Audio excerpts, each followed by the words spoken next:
할렐루야. 주님 안에서 함께 기도하고 또 영적으로 교제하다가 이렇게 주님의 몸된 교회에서 여러분을 직접 뵙게 돼서 너무 감사합니다. 또 목사님께서 이렇게 또 단에 세워주시고 또 선교 보고하고 또 말씀 전할 수 있도록 해주셔서 너무 감사합니다. 이 시간 우리 한번 기도하고 시작하도록 하겠습니다. 좋으신 하나님 아버지 감사합니다.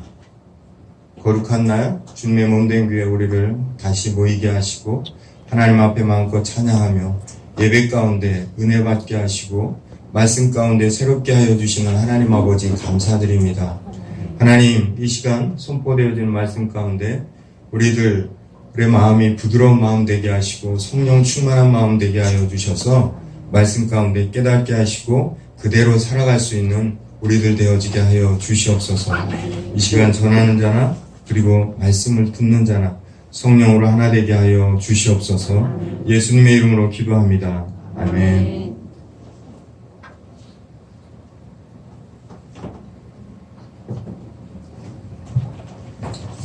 할렐루야.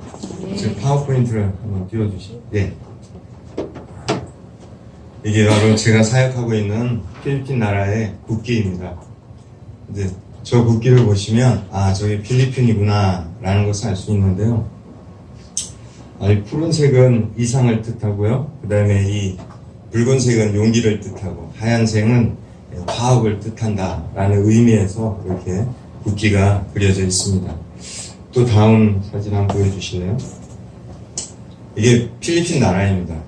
여러분 필리핀 한번 다 가보셨죠? 안 가보신 분도 계시고 또 가보신 분도 계실 텐데 필리핀이라는 나라가 이렇게 파란 글씨로 루선섬, 그 다음에 비사야 군도, 그 다음 민다나오 이렇게 세 가지로 이렇게 구분해서 이렇게 볼 수 있는데요. 한 인구가 1억 명이 넘습니다. 그리고 이 군도라고 제가 말씀을 드렸는데 저기에 있는 그 작은 섬들까지 다 합쳐서 쉬면 7,107개나 되는 그 섬 군도로 이루어진 나라입니다.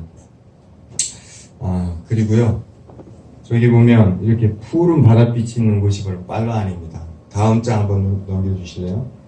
예, 그것이 이렇게 기울어져 있는데요. 빨라완 뿌에르토 프린센사가 제 중심 도시입니다. 예, 뿌에르토라는 것은 그 항구라는 뜻이고요. 프린센사는 이제 공주라는 뜻입니다. 그래서 공주의 항구라고 하면 굉장히 아름답겠죠? 한번 와 보시면 아십니다. 근데요, 저 섬이 이렇게 길다랗게 되어 있는데 그 필리핀에서 5번째로 큰 섬이기도 하고요. 길이가 어느 정도 되는가 하면 직선거리는 거의 500km 가깝습니다. 굉장히 긴 섬이고요. 폭은 30에서 한 40km 되는 그런 섬입니다. 그리고 저쪽 끝에 엘리도라는 그 섬을 기점으로 해서 쭉 밑으로 내려가면서 주요 도시가 엘리도, 따이따이, 그 다음에 로아스, 뿌에르토 프린센사, 나라, 쾌존, 리잘, 그 다음에 브록스 포인트, 바타라사 이렇게 각 지역마다 도시를 이루고 있는 것을 볼 수가 있는데요. 빨간 사람들의 삶의 지형은 3가지로 구분할 수 있습니다. 도시와 바다 그리고 산지로 이루어져 있는데요. 산에서 삶의 터전을 이루고 사는 부족을 바딱 부족이라고 합니다. 여러 부족이 있는데요. 대표적인 부족이 바딱 부족인데 지금도 여러분들 그 산속 깊이 들어가시면 원시 그 생활을 하는 것을 볼 수가 있어요. 이제 중요한 부분만 가리고 다 벗고 사는 모습을 우리가 볼 수가 있습니다. 그리고 바다에서 삶의 터전을 이루고 사는 그 부족을 바자오족이라고 하는데요. 옛날에는 다 이 바닷가에서 삶의 터전을 이루고 살았습니다. 왜냐하면 그냥 바다에 나가면 먹을 게 많이 잡아서 먹을 게 많이 있었기 때문에. 그런데 이제 그러한 그 외세의 침입과 여러 가지 이유로 산속으로 들어가면서 산생활을 하게 되었다라고 합니다. 그런데요, 필리핀 빨라안의 대부분의 사람들은 다 도시 생활을 하고 있는 것을 볼 수가 있습니다. 제가 요 한가운데 보면 뿌에르토 프린센사라고 하는 그 한가운데 지역에 교회에서 그 협력 선교사로 사역을 하고 있는데요. 제가 협력하고 있는 교단이 바로 PCP 교단입니다. 그 교단의 그래서 이제는 교회 개척 사역을 하고 있습니다. 자, 네 번째 사진 한번 보여주실래요? 예. 제가 필리핀에 대해서 사역을 하고 있는데 조금은 우리가 좀 알아야 될 필요가 있어서 필리핀 역사에 대해서 제가 좀 잠깐 제가 말씀을 드리겠습니다. 1521년에 포르투갈의 마젤란이 배를 타고 오다가 세부 섬에 있으면서 이 필리핀이라는 나라가 유럽세에게 알려졌고, 그렇게 유럽세에게 알려지면서 스페인이 필리핀을 지배하게 됐습니다. 약 19세기 말까지 지배를 해서 한 300년 넘는 동안 그 식민지, 스페인의 식민지 생활을 했습니다. 저희들은 일제 36년이라는 그 식민지 기간 동안 엄청 그 핍박과 고난을 받았는데요. 이 필리핀 사람들은 300년이 넘는 기간 동안 그 식민지 생활을 한 것을 여러분들 꼭 기억하셔야 됩니다. 그러다가 1898년에 미국과 스페인이 전쟁을 벌여서 스페인이 패하게 됐습니다. 그러면서 미국에게 자기들이 지배하고 있던 이 필리핀과 그리고 괌이라는 섬의 지배권을 미국에게 넘겨줬어요. 그래서 미국이 또 이 필리핀을 지배하고 있었는데요. 세계 2차 세계대전이 일어나면서 일본군이 이 아시아 이 대륙을 진격해 나오면서 필리핀까지 자기들이 소유하려고 해서 전쟁을 일으켰던 것이 바로 그것이 그 하와이 진주만을 폭격한 건데요.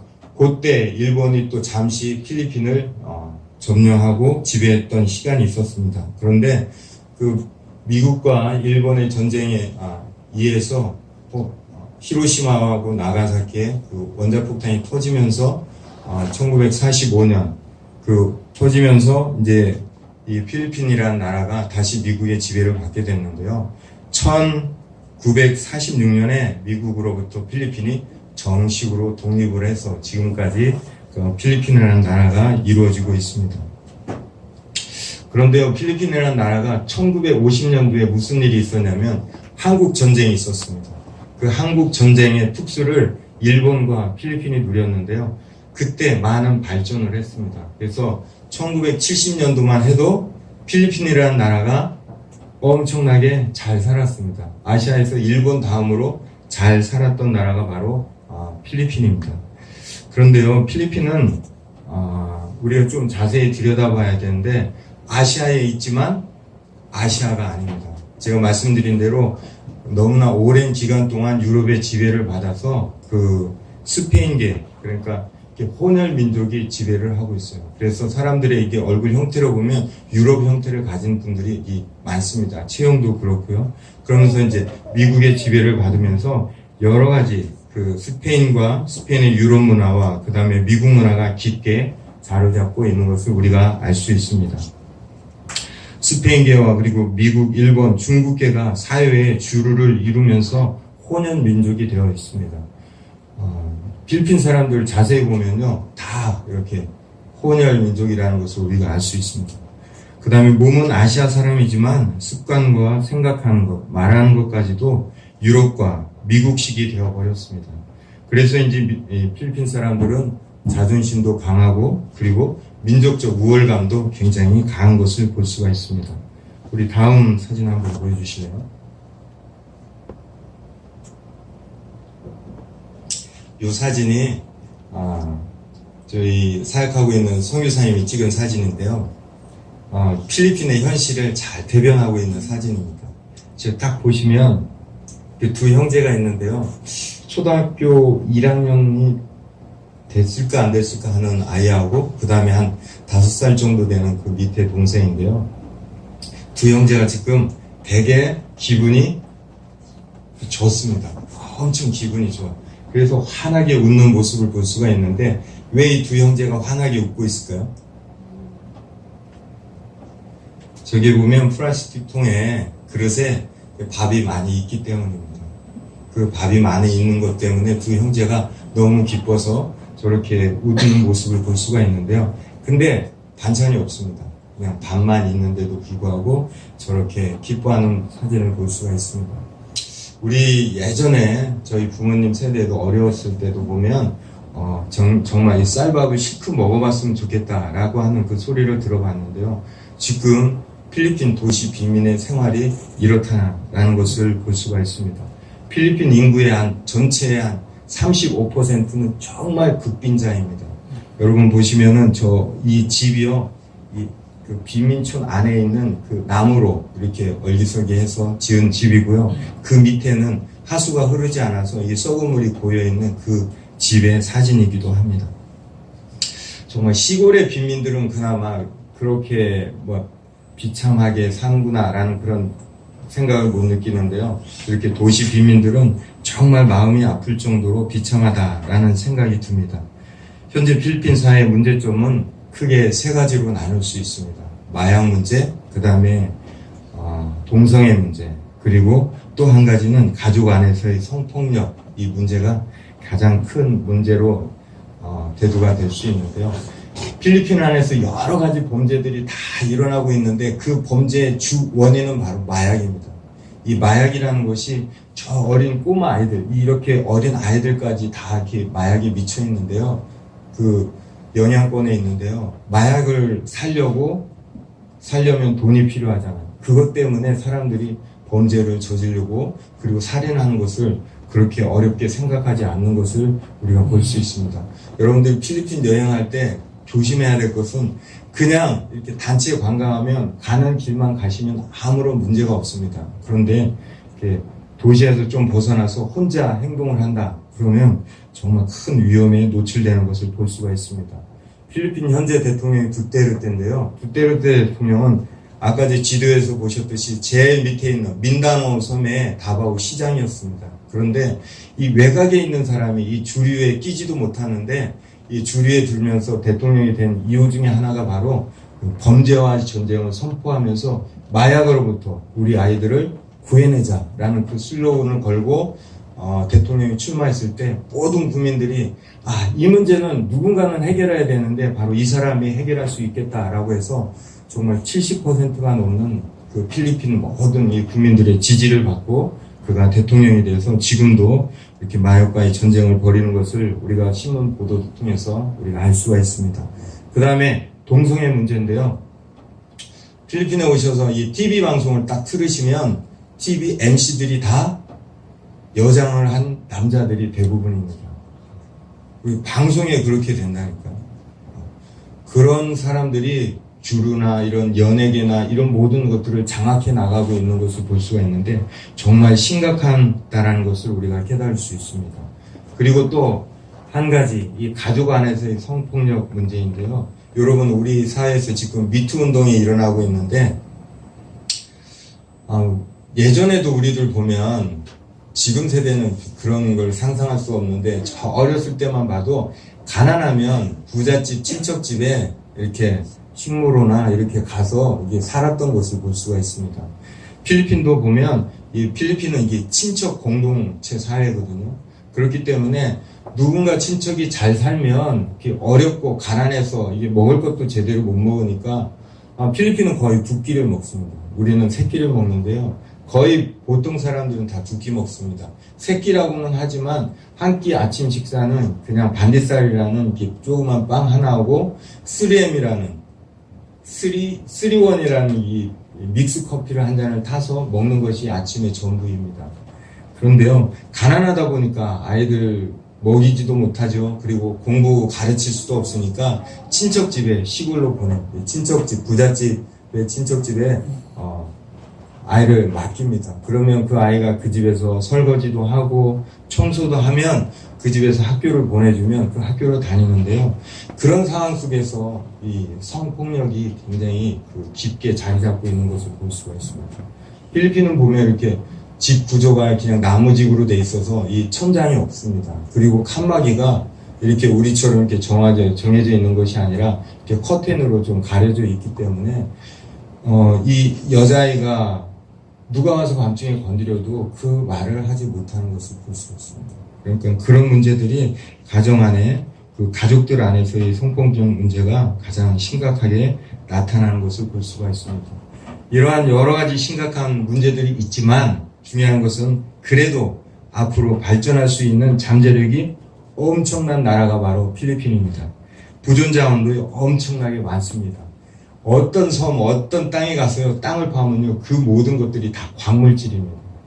저희 그 빨란섬 제가 살고 있는 이 중심에 있는 푸에르토 프린세사 밑으로는요 전부 다 니켈 광산입니다. 광맥 그냥 땅을 파가지고 정제만 하면 지금도 돈의 가치를 발생할 수 있는 그런 광물들이 엄청나게 많고요. 그리고 우리가 없는 그 유전도 지금 이렇게 많이 있는 것을 우리가 알 수가 있습니다. 이렇게 잠재력이 큰 나라인데요. 그리고 또 중요한 것은 언어적 능력이 대단한 나라입니다. 저 위쪽 지방에 가면 아직도 스페인어를 쓰고요. 이 따갈로그가 스페인어에서 나온 언어인데요. 그 다음에 영어도 쓰고요. 그렇다 보니까 필리핀 사람들이 전 세계 지역에 안 나가 있는 곳이 없습니다. 필리핀 경제의 80% 이상이 이들이 나가서 벌어오는 그 외화, 달러를 가지고 경제가 돌아간다는 것을 보면 알 수가 있습니다. 지금 필리핀은 카톨릭이 한 80% 되고요. 그리고 개신교가 한 6.5% 됩니다. 우리 기독교가요. 그리고 이슬람이 한 5% 정도 되고요. 그리고 각종 이단들 보면은 이글레시아니 그리스도나 몰몬교, 안식구, 여호와의 증인들이 굉장히 크게 세를 확장해 나가는 모습을 필리핀에 오시면 쉽게 볼 수가 있습니다. 현재 개신교의 순수 비율이 한 15%를 넘게 된다면 이제 선교사님들이 선교를 하고 교회가 계속해서 부흥하면서 개신교가 한 15%만 넘어간다면 필리핀의 발전 속도는 엄청나지리라고 저는 믿습니다. 와서 보시면 알겠지만 필리핀은 정말 아름다운 나라입니다. 이렇게 가난한 환경 속에서 이런 아이들이 자라지만 정말 이 아이들이 믿음 안에서 꿈을 가지고 살아갈 수 있도록 필리핀 선교를 위해서 여러분들의 간절한 기도가 필요합니다. 할렐루야. 네. 우리 제가 사역한 그 영상을 한번 보겠습니다.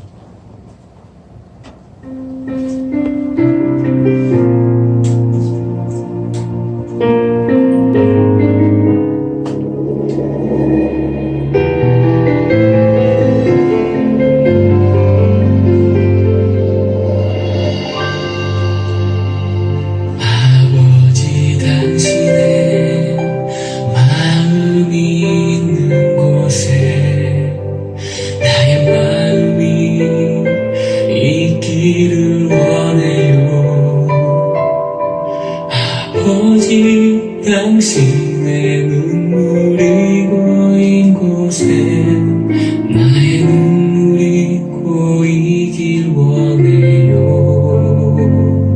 아버지 당신이 바라보는 영혼에게 나의 두 눈이 향하길 원해요. 아버지 당신이 울고 있는 어두운 땅에 나의 두 발이 향하길 원해요. 나의 마음이 아버지의 마음 알아. 내 모든 뜻 아버지의 뜻이 될 수 있기를 나의 아버지의 마음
보셨는데요.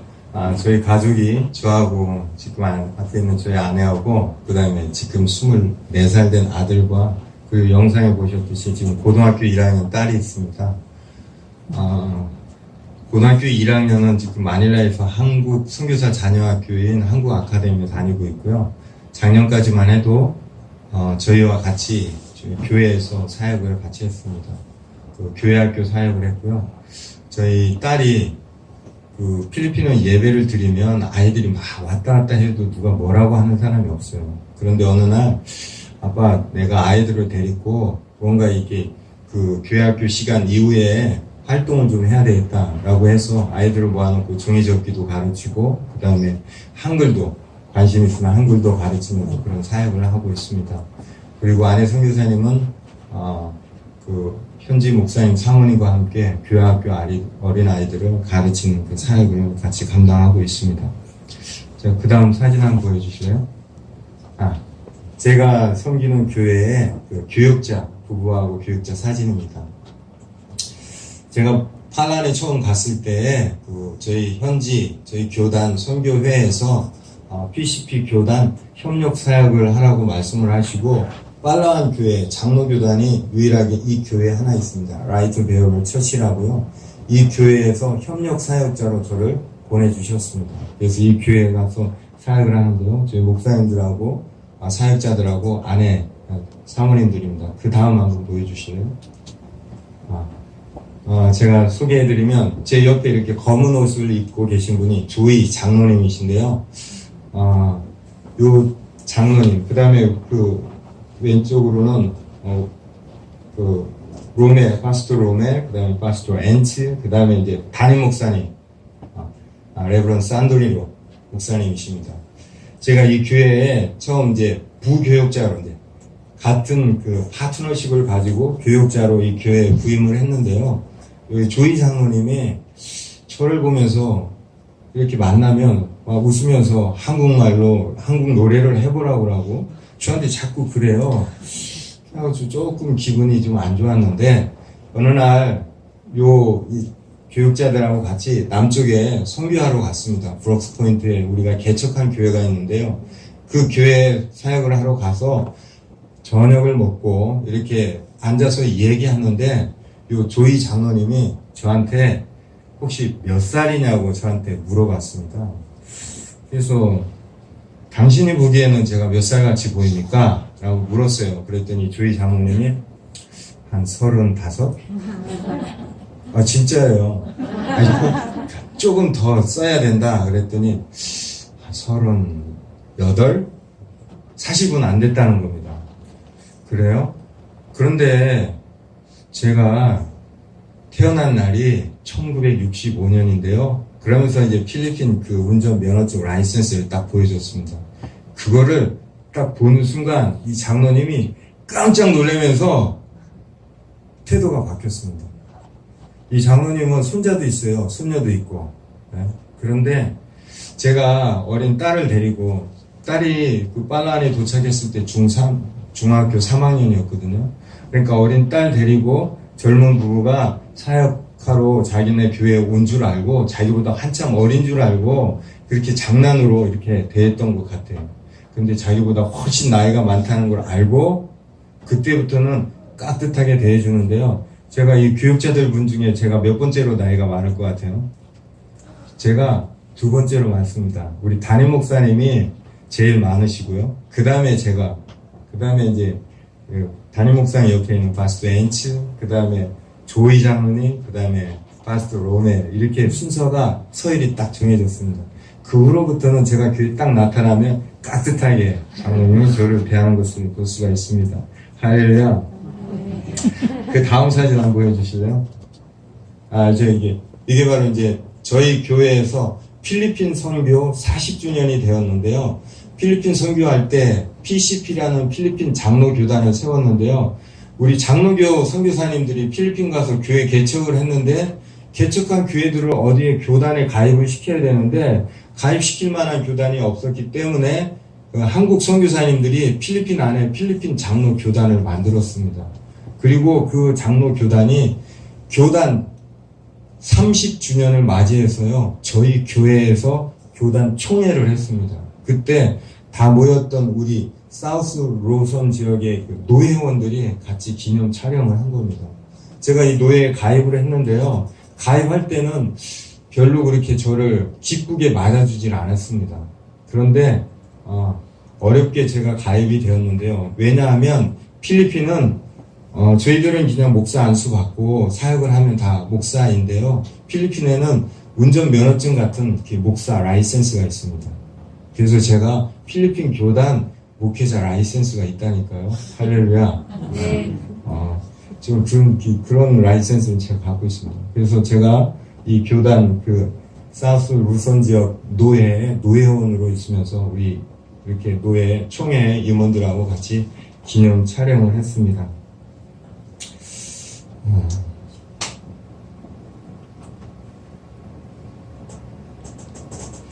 제가 이렇게 총회를 했는데요. 지금 보시면은 옛날 교회 그림과 현재 이렇게 환한 교회 그림하고 다른데요. 제가 2015년도에 이 빨라운 교회 처음 갔을 때는 정말 열악한 교회였습니다. 분위기도 좀 침침하고 먼지도 많이 끼어있고 의자는 플라스틱 의자에 굉장히 초라하게 보일 정도로 그런 교회였었는데요. 제가 3년 지나고 나서 이렇게 밝아지고 의자도 장의자로 바뀌고요. 그 다음에 우리 빨라한 지역, 우리 교회에서 PCP 교단 총회를 했습니다. 아까도 보면 이 목사님들이 다 손을 들고 찬양하는 모습을 영상을 통해서 보셨을 줄 아는데요. 80명이 넘는 교단 총회에 교단의 안에 있는 총대 목사님들이 함께 모여서 예배 드리는데요. 제 가슴도 뜨거웠습니다.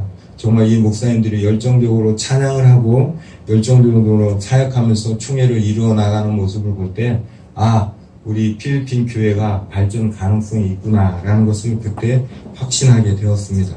그런데요, 이때 필리핀 목사님들만 오신 게 아니라 우리 저희 교단 선교사, 대표하는 선교사님들도 오셔서 저의 사역을 평가해 주시고, 지금까지는 부목사로 협력 사역을 했지만 이제 올해부터는 교회 개척 사역을 하라고 이렇게 명령을 하셨어요. 그래서 우리 저희 교단 선교부에서 저의 사역을 이렇게 전환해 주었습니다. 그래서 교회 개척을 해야 되는데요. 근데 이렇게 빈민이나 산속에 가서 교회 개척을 하는 게 아니라 도시에서 하는 도시 교회 개척 사역을 저도록 하라고 이렇게 사역을 전환해 주셨습니다.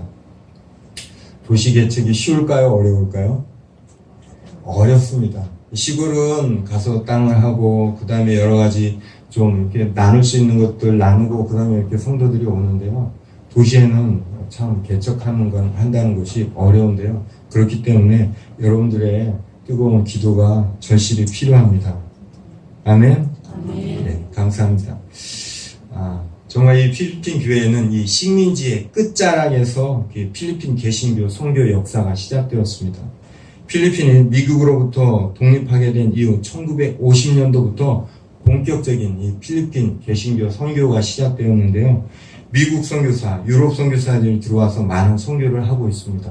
지금도 제가 사역을 하다 보면 가끔 미국 선교사도 만나고요. 그 다음에 독일 선교사도 만날 수 있습니다. 그리고 1980년도부터 본격적으로 우리 한국 선교사님들이 필리핀에 들어가서 사역을 하게 되었습니다. 많은 선교사님들이 들어오셔서 빈민 지역에 들어가서 선교 사역을 지금도 열심히 하고 있는 것을 볼 수가 있습니다. 유독이 필리핀에 가면 한국 선교사님들이 많이 있습니다. 그것은 다른 게 아니라 지역적으로 가깝기 때문에 우리 처음 80년대부터 우리 교회가 선교를 본격적으로 시작하면서 가까운 나라에 사역을 시작하게 됐는데 그 가까운 나라가 필리핀이었기 때문에 필리핀 지역에서 많은 선교사님들이 사역하는 것을 우리가 볼 수가 있습니다. 한때는 한국 선교사님들이 현지 교단으로부터 오해를 받아가지고 한국 선교사님들은 필리핀 지역에서 떠나라 라는 그런 말을 들었습니다. 왜 그랬는가 하면요, 필리핀은 연합교단이라는 교단들이 다 모여서 한 교단을 이룬 UCCP라는 연합교단이 있습니다. 거기 대표 목사님이 이렇게 이야기했습니다. 필리핀, 한국 선교사님들은 다 떠나라라는 그 모라토리움을 선언했는데요. 그 모라토리움이라는 것이 뭐냐면 선교사들의 지나친 간섭으로 현지 교회들이 스스로 설 수 없으니 일정 기간 선교사들은 물러가라는 그러한 선언을 했던 것입니다. 이유가 뭐냐? 왜 이런 이야기를 했느냐라고 하는 것은 다른 게 아니라 첫 번째, 한국 선교사들은 다 양도둑이다. 그리고 또 한국 선교사들은 왕처럼 군림하면서 자기들을 종처럼 대했다라고 하는 것입니다. 필리핀 목사님이 그 사역하는 그 교회에 그 주변에 한국 선교사님이 사역을 하게 되면 필리핀 목사님이 사역하는데 어려움이 있을까요? 없을까요? 어려움이 있습니다. 왜냐하면 한국 선교사님들 물질도 많고 그렇다 보니까 이 성도들의 마음에 갈등이 있어서 이쪽으로 가는 경우가 있는데요. 그렇다고 해서 큰 영향을 미친 건 없는데 필리핀 목사님들이 볼 때는 자기들의 사역에 그런 어려움이 있었다라고 하고요. 그 다음에 또 문제가 뭐냐면 왕처럼 군림하면서 자기들을 종처럼 대했다라고 하는 것입니다.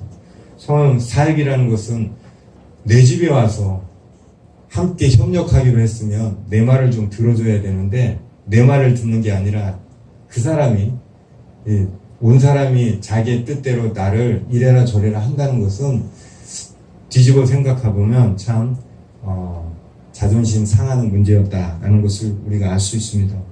정말 이 선언은 필리핀 교회와 한국 선교사님들의 정말 큰 전환점의 계기가 되었습니다. 타문화권에서 교회 개척 사역은 정말 쉽지 않습니다. 그들의 문화와 언어 그리고 그들 마음속 깊이 자리 잡고 있는 생각의 그 차이, 미묘한 차이지만 그 차이가 서로를 알아가며 공감한다는 것이 매우 어렵다는 것을 우리가 깨닫게 됩니다. 그 다음에 선교사의 안경을 쓰고 우리가 예수님을 바라보면 예수님도 하늘나라에서 보냄을 받은 선교사입니다. 동의하시죠? 아멘. 예. 이것을 신학적인 용어로 뭐라고 이야기하는가 하면 성육신이라고 합니다. 예수님께서 하늘 보좌를 버리시고 이 땅에 오셔서 인간의 몸을 입으시고 우리 가운데 거하셔서 우리를 섬겨주셨습니다. 인자에 온 것은 섬김을 받으려 함이 아니라 도리어 섬기려 하고 자기 목숨을 많은 사람의 대속물로 주려 함이라. 우리를 위해 십자가에 못 박혀 죽으심으로 우리가 죽음에서 새 생명으로 살아나는 놀라운 은혜를 입게 되었습니다. 그래서 예수님께서 우리에게 이렇게 말씀하십니다. 내가 진실로 진실로 너희에게 이르노니 한 알의 밀이 땅에 떨어져 죽지 아니하면 한 알 그대로 있고 죽으면 많은 열매를 맺느니라. 아멘. 선교사는 그 땅에 떨어진 밀알과 같은 존재입니다. 한국 교회는 수많은 선교사들이 밀알과 같이 그 땅에 떨어져 자신을 버리고 죽기까지 헌신함으로 한국 교회가 부흥하는 놀라운 역사를 이루었습니다. 그래서 우리는 정말 이 한국 교회는 선교의 빚진 자입니다. 저도 빨라한 땅에 떨어진 밀알과 같은 존재로 나는 죽고 예수로 사는 선교사가 되기를 원합니다. 그래서 저의 복음 전파를 통해 수많은 생명들이 주께로 돌아오는 놀라운 역사가 이루어지기를 원합니다.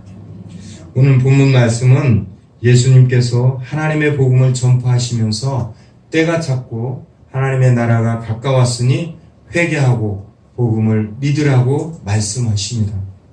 이 말씀은 예수님께서 세상 가운데 처음으로 선포하신 말씀입니다. 할렐루야. 처음 하신 말씀입니다.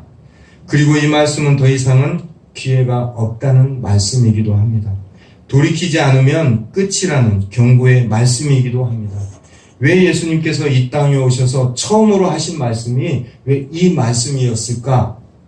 궁금하지 않으세요? 저 궁금하시죠? 그러면 우리가 한번 그 궁금증을 풀기 위해서 한번 성경을 한번 찾아보겠습니다. 구약 성경 맨 마지막이 바로 말라기서입니다. 구약 성경이 어떻게 끝이 나는지 말라기서 말씀을 읽어보면 우리가 알 수 있습니다. 말라기서 4장 5절 6절 말씀입니다.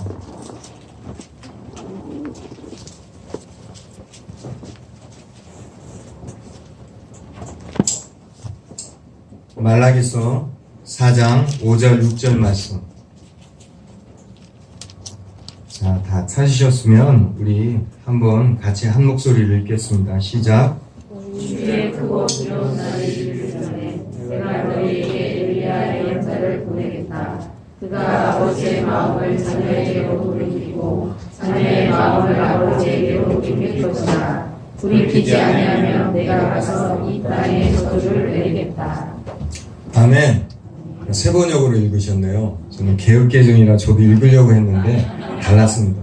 제가 개역개정으로 한번 다시 읽겠습니다. 저도. 보라, 여호와의 크고 두려운 날이 이르기 전에 내가 선지자 엘리야를 너에게 보내리니 그가 아버지의 마음을 자녀에게로 돌이키게 하고 자녀들의 마음을 그들의 아버지에게로 돌이키게 하리라. 돌이키지 아니하면 두렵건대 내가 와서 저주로 그 땅을 칠까 하노라 하시니라. 아멘. 이렇게 경고의 말씀으로 말라기서 구약 성경이 끝납니다.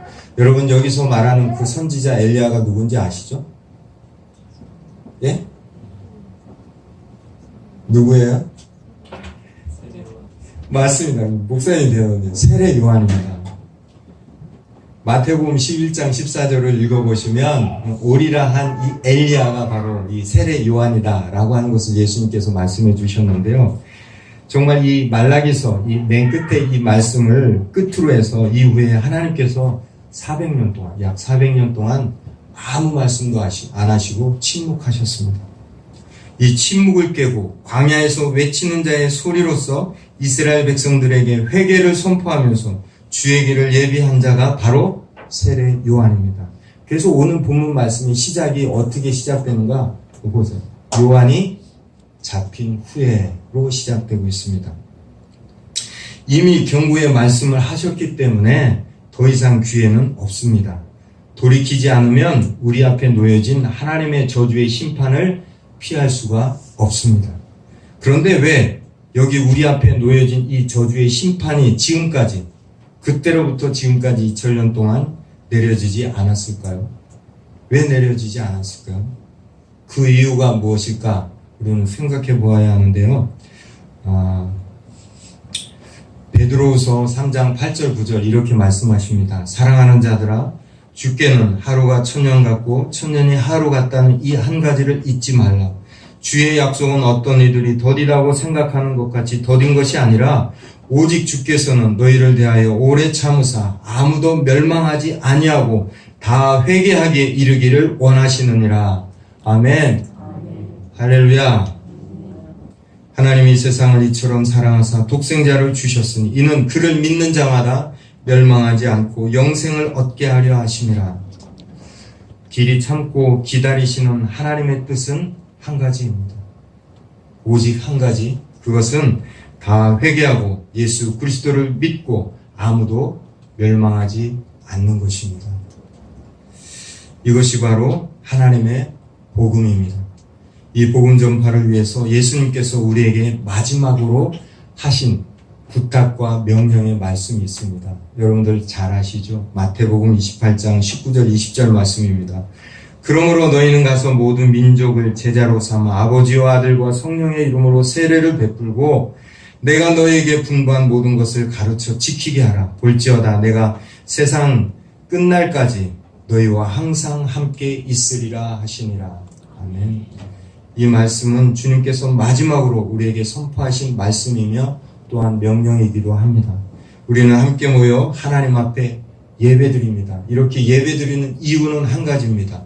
바로 우리의 정체성과 그리고 우리의 소명을 확인하는 것입니다. 우리는 세상으로부터 구별된 거룩한 존재입니다. 그리고 세상 가운데 그리스도인으로 살아가는 성도들입니다. 그래서 각자에 주어진 그 삶의 자리에서 하나님의 뜻을 이루어 가야 할 각자에게 주어진 사명이 있습니다. 그것은 내가 생명의 통로가 되는 것입니다. 아멘. 생명구원사에게 귀하게 쓰임받는 저와 여러분이 되길 바랍니다. 다음 포인트 보여주시죠. 예. 이 시간 우리 함께 기도하기를 원하는데요. 기도 제목을 한번 제가 나누려고 이렇게 파워포인트에 한번 실어봤습니다. 제가 이제 도시마다 교회를 세워나가는 것, 그것이 바로 사역의 비전이고 그 사역인데요. 도시교회 개척 사역을 시작하게 되는데 저와 함께 사역할 신실한 현지 사역자가 함께 하기를 원하는데요. 여러분들의 간절한 기도가 필요합니다. 그래서 한번 기도 제목을 1번부터 6번까지 우리가 함께 읽고 이 시간 통성으로 기도하도록 하겠습니다. 자, 1번 성령 충만함을 부어주셔서 빨간 땅에 떨어진 하나님 일이 되어 나는 죽고 예수로 사는 선교사가 되게 하옵소서. 현지인들에게 말보다는 삶으로 그리스도를 전하게 하옵소서. 선교 사역을 돕는 신실하고 정직하고 책임감 있는 현지 동역자를 만나게 하옵소서. 현지 문화를 이해하며 그들의 방식을 존중할 수 있는 넉넉한 마음을 주옵소서. 현지인들과 소통할 수 있는 언어와 감정의 주의 사랑이 담기게 하소서. 현지인들에게 복음을 전할 때 참된 진리와 생명이신 예수 그리스도의 사랑을 전하게 하옵소서. 필리핀에 세워진 많은 교회들이 말씀 위에 든든히 세워져 가게 하옵소서. 아멘. 함께 통성으로 기도하겠습니다. 하나님 아버지, 이 시간 아버지 하나님의 말씀을 전하고 또 귀하게 하나님의 말씀을 나눴습니다. 하나님 아버지 함께 하시고 역사하여 주셔서 우리의 기도와 간구를 들어주셔서 주님의 은혜 가운데 필리핀 땅에 하나님의 거룩한 뜻이 이루어질 수 있도록 아버지 하나님 주여 축복하여 주시옵소서. 하나님 아버지 도우시고 역사하여 주셔서 그 땅 가운데 아버지 하나님의 몸된 교회가 아름답게 세워지기를 원합니다. 아버지 하나님 이제는 사용하여 주시옵시고 하나님께서 예비하신 그 영혼들을 붙여주시고 아버지 하나님 앞에 영광 돌리며 나아가는 주님의 몸된 교회 되어질 수 있도록 주여 인도하여 주시옵소서. 하나님 아버지 특별히 제 마음 가운데 성령을 부어주셔서 예수 그리스도로 가득 채워주시고 아버지 하나님 넉넉하게 하여 주시옵소서. 그 넉넉함으로 아버지 하나님께서 만나게 하신 그 영혼들을 품게 하시고 사랑하며 나아갈 수 있는 아버지의 귀한 사역자 되어줄 수 있도록 인도하여 주시옵소서. 귀하게 아버지 하나님 기도의 제목을 나누었습니다. 하나님 아버지 함께하여 주시옵소서. 주님의 은혜 가운데 아버지 하나님 축복하여 주시고 우리의 기도를 들으시고 응답하여 주시고 우리의 기도 가운데 우리도 응답하며 나아갈 수 있는 우리의 믿음들이 다 되어줄 수 있도록 주여 축복하여 주시옵소서.